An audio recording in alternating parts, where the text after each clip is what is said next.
Money is sweater the হানি, অর্থাৎ টাকাই হচ্ছে মধুর থেকে মিষ্টি। আর টাকা আর যার নাই এই যুগে তার কোনো দাম নাই। তাই দুশ্চিন্তা, কি করব ভাবতে পারছেন না। আপনার কাজের জায়গায় রোজগার ঠিকঠাক নেই, সংসার ঠিকঠাক চালাতেও খুব অসুবিধা হচ্ছে, তার জন্য নানা রকম সমস্যার মধ্যে পড়তে হচ্ছে। তাই আপনার দুশ্চিন্তা দিনকে দিন বেড়েই যাচ্ছে, সমস্যার সমাধান খুঁজে পাচ্ছেন না। কোথায় যাবেন, কি করবেন ভেবে কুল কিনারা করতে পারছেন না। রাত্রে ঘুমোচ্ছেন, ঘুম সহজে আসছে না। দিনকে দিন আপনার শরীর খারাপ হয়ে যাচ্ছে, হাই প্রেশার হয়ে যাচ্ছে, বিভিন্ন রকম টেনশন, রাত্রে উঠছেন আর বসছেন। তাই কি করব কোনো রকম কুল কিনারা ভেবে পাচ্ছেন না। সকালে ঘুম থেকে উঠে তবুও দুশ্চিন্তা আপনাকে তাড়া করে বেড়াচ্ছে। তাই কি ভাববো, কি করা যায়, এই সমস্ত রকম প্রশ্নের উত্তর আজকে আপনি এই ভিডিও থেকে অবশ্যই খুঁজে পাবেন।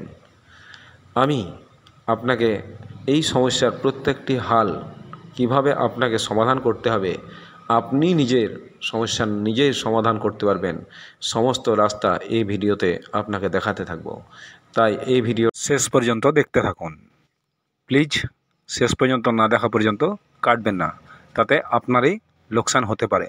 এখন আপনাকে ভাবতে হবে যে আপনি কোন পথে ইনকাম করছেন। অর্থাৎ ইনকামের রাস্তা হচ্ছে দুইটি। সেই ইনকামের দুইটি রাস্তা আমাদের কিন্তু সকলের জানা নেই। প্রথমত অ্যাক্টিভ ইনকামের জায়গা, অর্থাৎ সক্রিয় ইনকামের জায়গা, সেটা চাষ, চাকরি বা যে কোনো ছোটোখাটো ব্যবসা, একেই বলা হয় অ্যাক্টিভ ইনকাম। অর্থাৎ আপনি যতক্ষণ পরিশ্রম করবেন যেই কাজের মাধ্যমে, সেই কাজ থেকে ততক্ষণই ইনকাম আসতে পারে কম বেশি। কিন্তু সেই ইনকামটা যতক্ষণ আপনি কিন্তু কাজে পরিশ্রমে থাকবেন ততক্ষণ, সেটাই হচ্ছে অ্যাক্টিভ ইনকাম।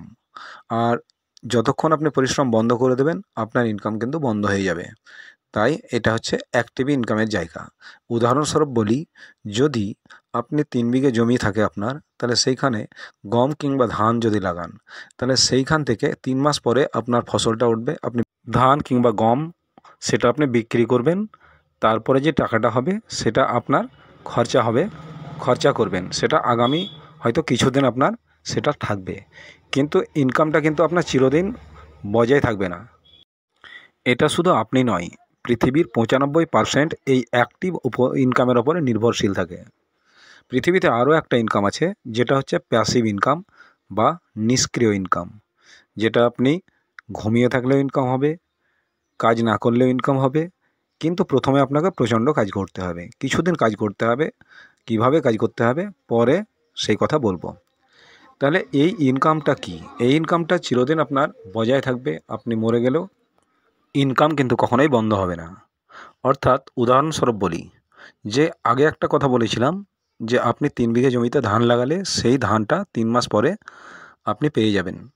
কিন্তু সেই 3 বিঘে জমিতে ভালো উচ্চ ফলনশীল যদি আমের গাছ লাগান, তাহলে 3 বছর আপনাকে কঠোর পরিশ্রম করে কিন্তু আমের গাছে জল দিতে হবে, নিয়মিত কীটনাশক দিতে হবে, তাদের পরিচর্যা করতে হবে।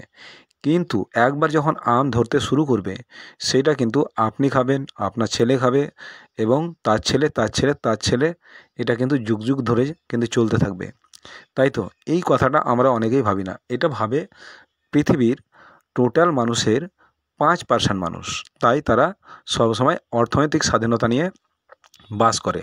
অর্থাৎ পৃথিবীটা তাদের কাছে খুব সুন্দর এবং তাদের সমস্ত রকম সুযোগ সুবিধে তারা এই পৃথিবী থেকে পেয়ে থাকে। বাকি 95% মানুষ, এরা তো অন্য গ্রহ থেকে আসেনি, এই পৃথিবীরই তারা মানুষ, একই আদমের সন্ততি। তাহলে এই যে 5% আর এই 95%, এর মধ্যে পার্থক্য কিসের জন্য? কারণটা হচ্ছে কি, এই 5% মানুষ পরিশ্রম তো করেই, প্লাস কি পরিশ্রম করে, এরা বুদ্ধি দিয়ে পরিশ্রম করে। অর্থাৎ এরা বুদ্ধির সঙ্গে মুখ চালায়। আর বাকি 95% মানুষ, এরা গলা থেকে পা পর্যন্ত এইটুকুই খাটায়। অর্থাৎ শরীরের খাটনের ওপরে নির্ভরশীল, অর্থাৎ পরিশ্রম করে প্রচণ্ড, কিন্তু দৈহিক পরিশ্রম করে। এরা কিন্তু বুদ্ধি দিয়ে পরিশ্রম খুব কম লোকই করেন। তার কারণ এরা সবসময় নিজের ভালোটা ভাবে, আর অন্যান্য মানুষের জন্য অতটা সবাই কিন্তু ভাবে না।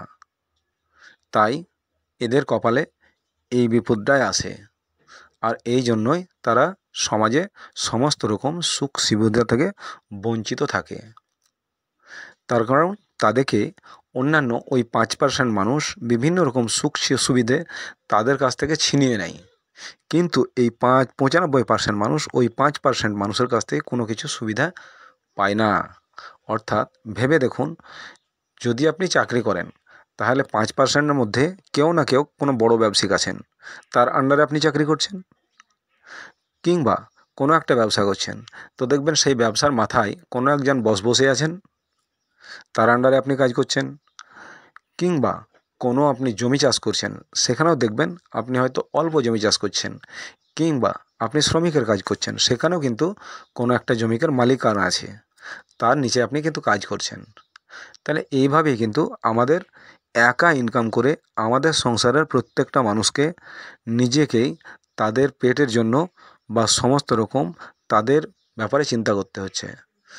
তারপরে এই করতে করতেই আমরা হয়তো অনেকেই চিন্তা করি যে কোনো মক্কা মদিনায় যাব তীর্থ করতে, কিন্তু স্বপ্ন স্বপ্নই রয়ে যায়, তাই না? স্বপ্ন স্বপ্নই থেকে যায়, এই স্বপ্ন বাস্তব হয় না। আবার কখনো কেউ চিন্তা করে গির্জায় যাব, মাজারে যাব, দেবস্থানে যাব, গিয়ে মান আমানত করব, তাহলে আল্লাহ বা ঈশ্বর ঠাকুর দেবতা সব ধনসম্পত্তি আপনাকে হাতের মুঠোয় এনে দেবে। এটাই আমরা অনেকেই ভেবে থাকি। আবার অনেকেই মন্দিরে যায়, সেখানে মন্দিরে গিয়ে নানা রকম হাঁটু গেড়ে ভগবানের কাছে কান্নাকাটি করে আমরা ঘন্টা বাজাই। মন্দিরে গিয়ে পুজো দেয়, ঘন্টা বাজিয়ে তাদের মনের আশা পূরণ করার জন্য দেবী দেবতার কাছে প্রার্থনা করে, হ্যাঁ কি না? এটা অতি সত্য কথা। আর এদিকে আপনার ছেলে মেয়ে কী করে?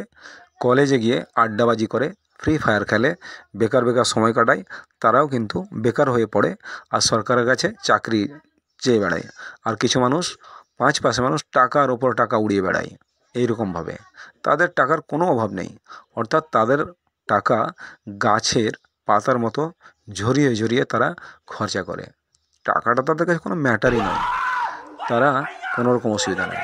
কিন্তু আপনার দেখুন, কোনো একটা অসুবিধা হলে সংসার আপনাকে এইভাবে তাড়িয়ে দেবে, আর লোকে আপনাকে দেখে হাসাহাসি করবে, তাতে আপনারই কিন্তু খুবই খারাপ লাগবে যদি আপনি কোনো কাজে করতে করতে বিফল হয়ে যান।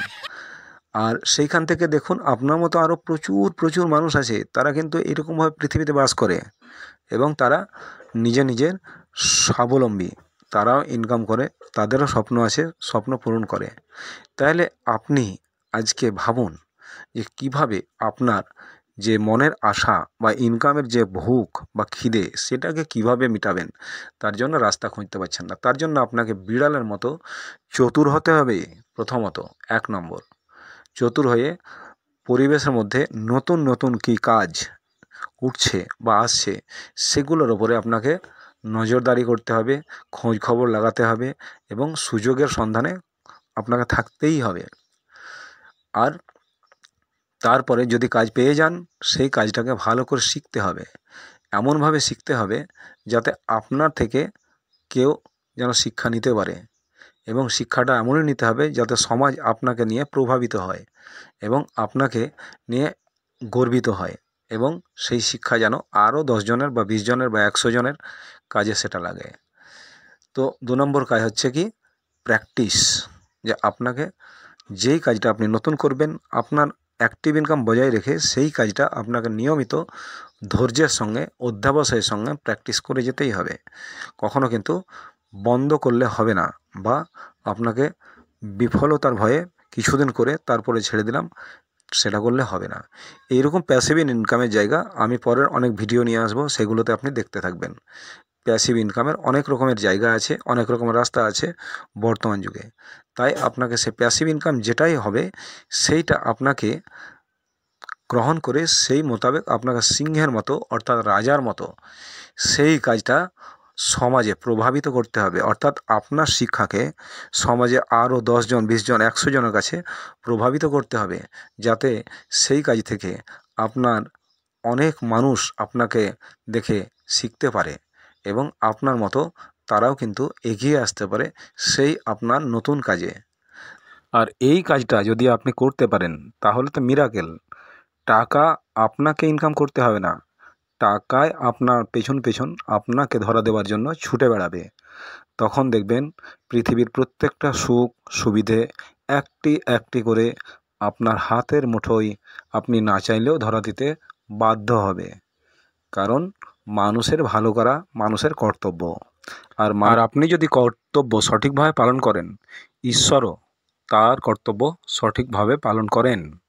অর্থাৎ সমস্ত সুখ সুবিধে আপনার ওপরে বর্ষিতে থাকবে, অর্থাৎ বর্ষণ শুরু হয়ে যাবে। তাই চ্যানেলটা সাবস্ক্রাইব করে আমাদের সঙ্গে থাকুন। আবার পরে ভিডিওতে অবশ্যই দেখা হচ্ছে। গুড লাক, ধন্যবাদ। অবশ্যই আপনার জীবনে বয়ে নিয়ে আসুক অর্থনৈতিক স্বাধীনতা। Thank you.